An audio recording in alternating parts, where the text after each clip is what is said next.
What's up, everybody? Hey, Tom Laird here, host of the Advice from a Call Center Geek podcast and founder of Expedia. For exceptional contact center outsourcing, trust Expedia. We're fully AI-driven, as all of you know, and can handle voice, email, chat, and all of your digital channels. Our 600-seat USA contact center is expert in healthcare, financial services, insurance, tech support, retail, and more. Experts on the NICE CX1 platform, we ensure seamless customer experiences. DM me or visit expediausa.com for more. This is Advice from a Call Center Geek, a weekly podcast with a focus on all things call center. We'll cover it all from call center operations, hiring, culture, technology, and education. We're here to give you actionable items to improve the quality of yours and your customers' experience. This is an evolving industry with creative minds and ambitious people like this guy. Not only is his passion call center operations, but he's our host. He's the CEO of Expedia Interaction Marketing Group and the call center geek himself, Tom Laird. Welcome back, everybody, to another episode of Advice from a Call Center Geek, the call center and contact center podcast. We try to give you some actionable items, take back in your contact center, improve the overall quality, improve the agent experience. And what we're going to do today is try to really overhaul the customer experience. Let's try this again. I just tried this podcast about an hour ago, had some technical difficulties. So hopefully this one works a little bit better and I can get through it. Again, I know I'm coming on a little late, but we are live on TikTok. We're live on LinkedIn, X, and Facebook. So if anybody has any questions, please, throw them through and we'll try to get through those questions as well. But today's a little bit of a special episode. Excuse me. I'm pretty excited about it. This is kind of the precursor to the book that we're about to kind of send out into the world. And the book is called False Hustle, and we'll get into that in a second. But I don't want to spend too much time on kind of things that aren't important to you, that aren't going to really help you. But just to give you just quick background, we've been working for about the last year and a half, almost 2 years on our Auto QA platform, where we're looking to kind of reinvent how quality assurance is done in contact centers. And then again, we're a 600-seat contact center outsourcer as well. So we're working with a lot of different clients with a lot of different thought processes on how quality should be. And we've learned a lot, right? And again, I've been doing this for 25 plus years, but really in the last 2 years, every single day in and out, looking at quality forms from so many different verticals, from so many different companies, we started to see some themes, good and bad, that were kind of arising. So we wanted to write a book on everything that we've learned really over the last 2 years of doing Auto QA, and really the last 18, 15 months of when we've had customers and we've started to work internally and then with external customers, looking at literally hundreds and hundreds and hundreds of different QA forms, doing thousands and thousands of evaluations. So these are some things that put a light bulb in our head. And I talked about False Hustle probably about 3 years ago, maybe around COVID, maybe it's even been a little bit longer, but it's really evolved. So let's kind of jump right into this. I think, again, this is not for everyone. If you are looking to just kind of churn and burn and you have a kind of a cost first contact center, and no matter what I say here from a quality aspect, it's not going to really relate. This is for companies that really want to rethink how they do quality and how quality can be done on a whole different level. It's not going to be easy to do, but it's not going to be impossible.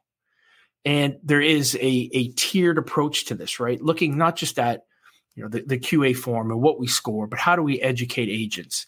Or how do we get people to think differently? To the type of agent that we need, does that change and does that evolve? And I think it does. We are entering an age of AI if we're not already there. Right? AI is going to be taking a percentage or a portion of contact center agent work in our customer experience work. But what's left is the harder stuff, which we've talked about a ton. But the human personalization is also something that is lacking. And the companies that figure that out from an empathy standpoint, from a true call control standpoint, from actually entertaining and engaging with customers, not just looking at process, those are the companies that are going to succeed at a really high level. And this is for them, right? This is for those companies that say, I want to do customer experience. I want our quality to be the best. It's just not there, and I can't put my finger on it. And I think I have some answers for you, and hopefully that this will at least plant the seed of what I think a new kind of that technology first piece, right? And then that agent level here, what does that look like now moving forward? And hopefully this again plants the seeds that you can make some changes and start to really think about how quality should be done in your contact center. And hopefully I can give you a blueprint to do that. Again, the book is coming out. I keep saying the next week, hopefully by next week, it should be out. But I want to kind of go through the first, I think, 3 chapters that I have here are the meat and potatoes of kind of what this is, what you would need to do, and kind of how we can evolve and the changes that we can make. All right, so let's kind of dive into this. False hustle is kind of a basketball terminology term that, again, one of the coaches that I really respect would always use kind of with some of his players. And again, to make this analogy as easy as possible, it's kind of like that, say that basketball player who's a boy or girl who's just starting out. Maybe they're in like 4th or 5th grade. And they're trying so hard, right? They're sprinting, they're diving, they take the ball, maybe they run a couple steps. They're doing everything wrong, but they're playing as hard as they possibly can, and they think they're doing things the right way. When in reality, right, their skill level's not where it needs to be, and they're actually hurting the team. But, again, so many of us are in the stands, hey, good hustle, Janie, good hustle, Bobby, right? Because we're trying to be nice because they're little kids, but you kind of see that aspect of it. So I see this, and I thought it was just the perfect analogy for the contact center. How many of us are doing things on our call and on our calls that we think are the right thing to do, right? We have, maybe somebody who's never really worked in customer experience, but they need to make their mark. So they create a new scoring system for QA. They change how we're going to educate, right? And most of the time, what we find is very process driven. There's nothing wrong with process. Process can get us where we need to be. Right. But when we just talk about process and we forget about the human aspect of this, that's where we got some real issues. And that's where I think, we kind of see these things kind of arise. So again, false hustle is things like, just off the top of my head, and I'll get into some real examples I have in the book, but, I still see companies that call engagement using the customer's name 3 times in the first 60 seconds of the call, right? Is that engagement? Saying thank you after every single piece, artificial thank yous after every piece of qualifying information or verification information that a customer gives. Saying that empathy is, I'm really sorry to hear that, right? With these monotone things we've said 400 times on every single call. And then checking the box and saying, great job, Janie, that was empathy. And you get points for that, when really it did absolutely nothing. So the main goal that I want you to start to think about is process is important. We have to have that, right? There has to be something for the agent to do. But process should start to shrink in how we're rewarding it. And we need to raise, right, our intent and our outcomes, right? That's what we should really be scoring. And when I get into this, there's not that much difference between, the process and then the outcome, right? You can ask questions, you can educate a little bit differently that allows for a human interaction, right? That totally evolves how we treat customers. And this is kind of the main thing that's, kind of really, really been exciting me.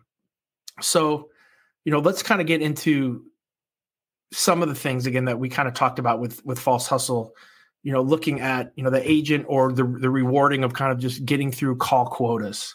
Right. Again, if that's what you do, you're going to be annoyed with this whole thing. You just move on. But again, we have so many AHT, and again, you have to have KPIs. You have to have an average handle time that is within reason. Right. But again, let's make sure that we understand that that's just one KPI and it shouldn't be the overall KPI. Right. Looking for strict scripting policies. I totally get if there's a specific disclosure on a financial services call or a HIPAA or a health insurance call, we have to do that. But are we using scripting policies? And even they don't have to be scripted like word for word, but I get someone, hey, our calls aren't scripted, but you basically have to say these things, right? Maybe not word for word, but they're scripted policies that kind of strangle the natural flow of a conversation between a customer and an agent. And again, we're starting to try to differentiate between AI. That's not a good way to do it, right? Are you obsessed over kind of the checkbox metrics, right? And especially on your QA forms, right? Not looking at if what they did made the call better. And empathy is my favorite example of this, right? So many times customer has an issue and empathy is, I'm really sorry to hear that, Mrs. Smith. Boom, check, good. We got empathy on that call. There was no empathy on that call. There was words that were said. That's all it was. It wasn't real empathy, right? And again, not to get into the AI aspect, but the really cool thing now that we're starting to do, and when you come into getting rid of false hustle is, hey, look through the call, right? And let's score anytime that the customer had an issue. Did the agent respond in kind with something that actually helped move, the call forward? Did the tone of the customer get better? Did the sentiment of the call get better? Right? We can start to measure these things now. And so in kind, we can start to educate our agents on doing these things as well. How many times have you seen, the IT department, we implement new technology. We think it's going to be great. We don't really consider how it impacts customer experience. That happens everywhere. False hustle, right? The training that is just so focused when we're in education, where to click, what to click, making sure that when we don't talk about actual problem solving skills, it's the number one issue in training right now, right? Is process and where on the screen and what drop down should I go to when we're not actually teaching how to have these conversations with agents that most of the time are texting anyway, right? It's a huge drop off. Again, a little bit of false hustle. Saying thank you, right, 10 times after every verification piece. I can't stand that. It's all fake, right? And again, we talked about kind of saying the customer's name within a certain period of time. Lots of different things in here, right? The main goal here, though, is the saying of things that aren't really important to calls, aren't really important to customers, but we're making our agents say them, even at the detriment and the annoyance, right, of our customers. And again, I think, there's a cost to this, right? There's cost with customer churn, right? We think that we're doing a great job getting everybody off in 3 minutes and, being as superficial as we can, but we're moving on to as many customers as we can. So our service levels are really high, right? We don't have people waiting. We think that that's what really makes people mad is just waiting, right? We don't understand that it's actually the fixing of the problem that is the issue. Again, so I think with false hustle, you're getting more customer churn. You're getting employee burnout, right? You're trying to treat your agents like AI. You're trying to make them into a robot, right? They can't use their personality. They can't use a lot of the aspects that make them want to be in a customer service role in the beginning, right? We take that out and we give them process and we tell them, boom, check this, or beat it, right? So many missed opportunities, right? We are pigeonholed when you false hustle into scripting, into certain specific things, into what a customer could say. So you can't have that natural kind of even sales process where we're having a conversation, something can come up that we can kind of grab onto. There's millions of dollars in missed opportunities with false hustle. I think there's brand damage, especially those companies that are really acting in a scripted environment with a lot of KPI work, right? That is how we really judge calls. Check mark QA, all of that thing can really hurt. Ineffective problem solving, right? Again, how many times have you talked to your internet provider? You've told them that, hey, listen, I work in IT. I already rebooted my router. Everything is working in the room here, but it's not like you tell them these things that you already done, and they say, okay, well, we're going to start with, can you please go and reboot your router? Like I already did this, right? Frustration. And again, I understand that there's customers that say things and we got to do the easiest stuff first. But I think we can be human enough to really recognize when somebody has been doing some things. We can actually see in our notes that maybe they've done this before, right? Ineffective problem solving when we're just checking boxes, we're not doing any extra work. And again, I think there's some compliance risks too, right? Making sure that we're not hitting everything that we can. So there's a huge opportunity here for those companies that want to kind of forego and kind of redefine, right? Redefine what their contact center could look like and redefine how to kind of, I guess, break the cycle of this kind of this false hustle. So let's get into kind of, I don't want to get into kind of the type of agents because in the book, we talk about all the different types of agents, and I'm sure you guys can relate. Like we have the checkbox champion, right? That, they tick all the boxes on the scorecard. It's kind of what we talked about. the empathy actor, right? The person who kind of just is that same fake empathy. I'm really sorry to hear that. Like all of these things, and we talk about that in the book. I don't think that is important now. I want to talk about, how we can redefine and what are some of the things that, again, first, let's start with, what promotes false hustle when we look at a scorecard, right? When we have overemphasis on our efficiency metrics, right? We have to have efficiency metrics, but when that's kind of the goal, right? False hustle is already tied into your process. Really tight scripting adherences and SOPs of what to do, when to do it. Again, we have to educate. We have to have our agents understand this, but that can really be to a detriment if you go too hard. Superficial courtesy checks are huge for me. Again, I hate that. The pleases and the thank yous. Lack of problem resolution scoring, right? We're so focused on, did the agent do this, do this, do this? A lot of times we forget, did it work, right? And looking at that, I think, those are some things that we can kind of look at. And again, I think ignoring customer feedback. A lot of times we forget about that on our scorecards of what the customer is saying. We wait for kind of maybe surveys, but I think that's something that we can kind of add into. So what do we do? Like, how do we start to fix this?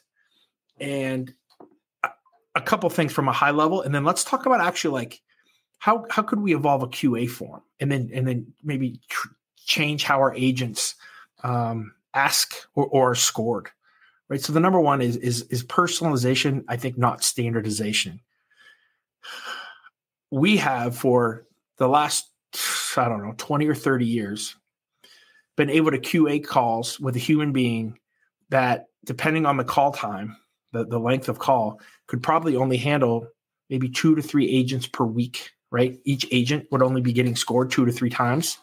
We had to make our scorecards as simple as we possibly can, so that there's not a lot of thinking and analytics, so that we could get through these things, make sure that we're at a relative level of quality and move on to the next call, right?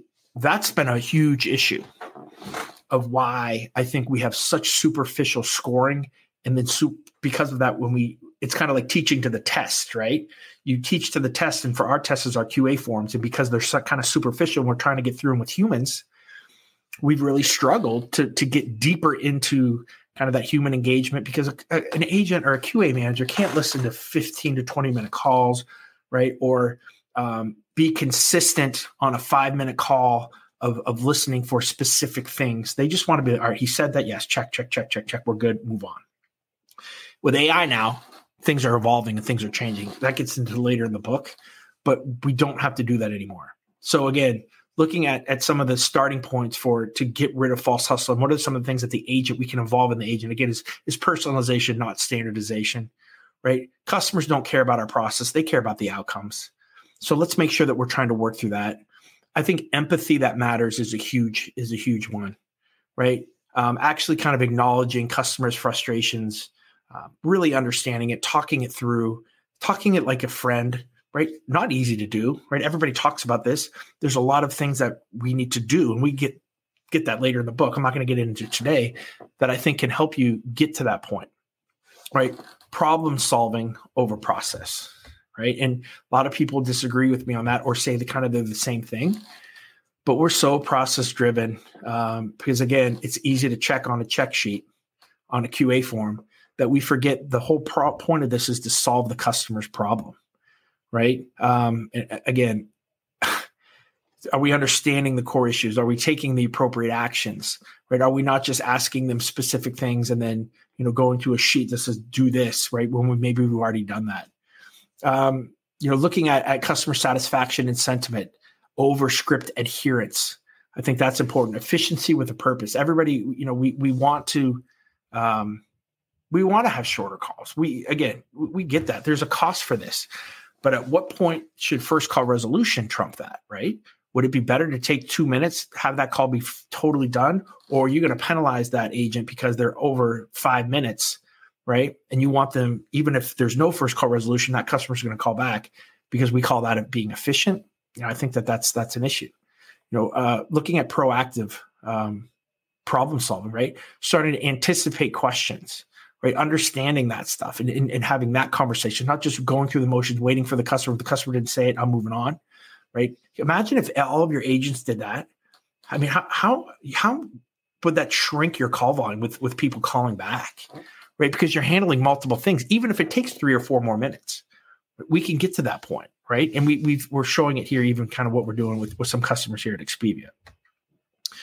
And, I think looking at a lot of these things, from a really high level, it makes sense. It allows us to forget about churn. We're going to have our agents longer. We're going to have customers that aren't calling us back because we're being proactive. We're having that conversation. We're getting everything done on one, right? Those repeat calls are done. Your brand is going to blow up, right? Because people are going to talk about this because nobody's doing this stuff. I think, all the missed opportunities you have from a cross-sell, upsell, you can now take advantage of if you're actually having these more in-depth conversations with customers and going the opposite of what everybody says is the right way to do things, of kind of churn and burn, get off the phone. I think that's kind of the cool thing. All right, let's talk about the scorecard here. Let me pull this up because I think it's really, really, not to pat my own back, but I think really done well in the book. So again, as I get into this, we're looking for intent and outcome focused scoring. We're not looking at process-based scoring, right? Not to say that we can't have, did they read this disclosure verbatim? Yes, that's got to be done, right? But when we talk about certain things like, did the agent to have a scripted greeting? Now, granted, maybe you want to brand something that's different, but for the most of us, we're just doing it so that it's easy to check mark that the agent said what they said at the greeting, right? But how about we don't do that? How about we say, instead of, hey, did they use, hi, my name is Tom, thank you for calling XYZ Bank. How about we say, did they have a greeting that was warm, that was friendly, that started the conversation off right? Right? And again, I'm not saying you just tell your agents to do that. There's education, there's training that we can get into later, but that's where we want to get to, right? And that's the beginning of what makes me, and again, I bet you 50% of you guys will disagree with me on this. That's fine. But I think this is where if you can get to this point, you're going to blow up AI, right? You're going to have customers that are going to want to talk to your agents while still utilizing kind of that self-service. So let's talk about questions, specific questions that I see on QA forms, and how can we evolve them, right, into what I'm going to call a genuine service approach. So we have a false hustle approach, then we have a kind of a genuine service approach, right? So our false hustle approach for empathy. Did the agent use an empathy statement like, I understand how you feel, or I'm really sorry to hear that, at least once or twice during the call? That's an actual physical question that I have seen on QA forms, right? And then how about our general service approach? How about we ask the question like this? Did the agent's empathy effectively address the customer's emotional need and influence the interaction? Positively, should say positively. I'm going to put that in the book, right? So did the agent's empathy effectively address the customer's need and positively influence the interaction? So again, what are we looking for there? We're not just looking for, did they say something? We're looking for, did the outcome of the call get better? And I don't think that that's a huge jump, right? It's not like we're talking oranges and bananas here to those two questions. That's the stuff I'm talking about. We're really close. It's not that far away. But if we can start to understand and start to train and educate agents on that level, right, it's a whole different level of customer experience. And again, it's not that far away. So again, we focus on the outcome. We're looking for intent, right? We're avoiding these languages about having specific actions. We want that natural, authentic response. All right. What about I haven't put some examples in here, right? So a false hustle interaction. The customer says, I've been without the internet for 3 days. This is absolutely ridiculous. And the agent says, I understand how you feel. I apologize for the inconvenience. That's what we hear all the time, right? That's kind of that's the general go-to. No customer really believes that that's true. And they're not really sorry. But what if it was like this? And again, we got to train, we got to educate, we got to get the tone right. But customer, I've been without the internet for 3 days. This is ridiculous. The agent, oh my gosh, 3 days. That's not okay. Man, what's been going on? Please let me know. I don't know. It just stopped working. No one seems to care. Agent, I do understand that that's frustrating. I get it. Let's try to figure this out. All right, walk me through and let's see what's happening here.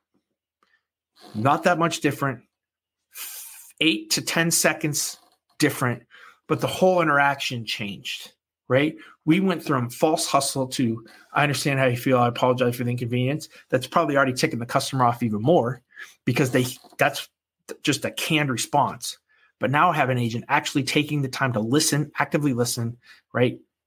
Used 3 days, right? Which goes back to what the customer actually said and had a conversation, calm the customer and ask hey, let's get through this. That's a big difference. It's a big difference in the outcome. It's not a big difference in what we have to say, but we don't do this. Like it's crazy, right? Again, we're trying to teach agents to put themselves into the customer's shoes, really recognize kind of the real world impact, right? Validate those feelings and kind of move on and try to get the conversation kind of moving on. So I have so many more of these. Let me see if let's look at call control, right? A lot of times for call control, like did the agent adhere to the target handle time, right? And that's kind of how that's judged, right? Where general service did the agent effectively use, the customer concerns while maintaining a natural conversation flow, right? We don't want agents going off and having 30-minute conversations about their day, right? We want the natural conversation flow, but we want that to kind of be within a proper conversation length, right? I think that that's the kind of the big deal. When we talk about things like problem solving, right? Did the agent follow the you see this all the time. Did the agent follow the troubleshooting script in the correct order, right? That's kind of our false hustle approach. We're looking just on process, right? How about our general service approach? Did the agent apply critical thinking to identify the root cause of the issue and then provide a tailored solution based on the troubleshooting script? Right. So we give now the agent, right. And if you don't have these, if you're going, I don't want to say offshore, near shore, but if you have I think, outsourcing has done this a lot, right. Where we have to be really regimented because we're not sure what the agents are going to do. But if you have a really good internal contact center or really good USA outsourcer, you can ask these kind of things. So we can skip those first 3 things that we know the customer already did. We can get to the root cause. We can have a conversation with it. Right. And again, I'm not saying you don't give troubleshooting lists or scripts, but we have to give them the freedom to use them appropriately, right? So we're not being scripted. We're not annoying the customer by think about this. Every single time that you go through a checklist, you're treating that customer like everybody else. That customer doesn't want to be treated like everybody else. That customer wants to be treated like themselves, like they're special. Right? That they're getting individualized treatment. So when you say, all right, Mrs. Smith, I know you've done those first 3 things. Let's jump to here. Again, tell me a little bit more, right? And you have that conversation with them. It's totally different, right? It's a totally different experience. I have so many more of these. I only want to do a 30-minute podcast here, but the book has about, 10 of these examples that we can really get into depth into a lot of the difference. So again, to summarize this, and I don't know if I did a good job with this or not. The book I think is just so well done. I'm really proud of it. Once it comes out, please get a copy of it. But the paradigm shift that we're trying to do is move from process to intent and outcomes. Right? We want to do critical thinking over memorization. Right? And again, memorization. Even if you have agent assist, like things that are popping up, do this, I think it still gets on a script, right? We have to start to have empowerment and trust. Maybe it changes the type of agent that we have. And that's where I'm cool with AI taking that easy stuff. Let's get and pay our agents more. Let's get a different level of agent at a certain level, right? There's continuous learning that has to happen here. Looking at quality over quantity, really being customer centric and kind of adaptable. So again, this is the first 3 pages or 3 chapters of about a 15, 20-page book that we have talking about different techniques to deal with really irritated customers not using false hustle, but using, specialized techniques. How do we train and educate? What are some of the agents that we need to look for? How do we add technology into this? So, hopefully when this comes out, you guys I'd love to get some feedback. I'm going to try to send as many of these out for free as possible, just like I've done on the other books too. But thank you guys very much. Any questions on this, please let me know. DM me if you're interested in Auto QA, Expedia, any outsourcing or looking at our QA department as well. Thank you guys very much. And I'll talk to everybody soon.